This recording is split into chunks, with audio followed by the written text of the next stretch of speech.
So guys, if you want to reset your Microsoft laptop back to factory settings, for the first step, you're going to head over to search and type in reset this PC. Click on it.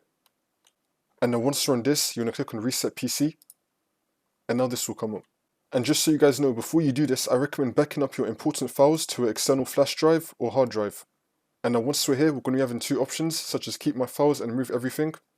If you have backed up your important files, you can go with remove everything. If you haven't, you can go with keep my files. It's up to you though what you want to go with. For this tutorial, I'm going to be doing remove everything. And now once we're here, you can select how would you like to reinstall Windows. You have cloud download and local reinstall. It doesn't really matter what you go with. I'm just going to go with local reinstall. And now once we're here, you're going to click on change settings. And now once we're here, you can now choose your settings. So for me, under clean data, it says just remove your files. This is quicker but less secure. Right now we're set to the no option. So this is what's going to happen. If I set it to the yes option, this will now change. It's now going to do something else.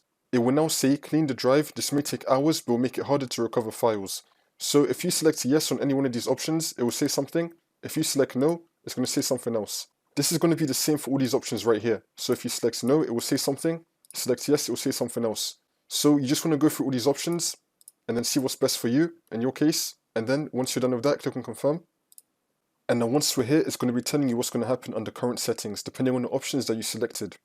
You could also click on show me the list of drives that will be affected. It will tell you. Now you're going to click on next. Wait for this to load. And now once we're here, it's going to be saying ready to reset this PC. It's going to tell you what's going to happen. So resetting will do all of this. Note, this will take a while and your PC will restart. Now once you're done with all this, you're going to click on reset. It's now going to reset your computer back to factory settings.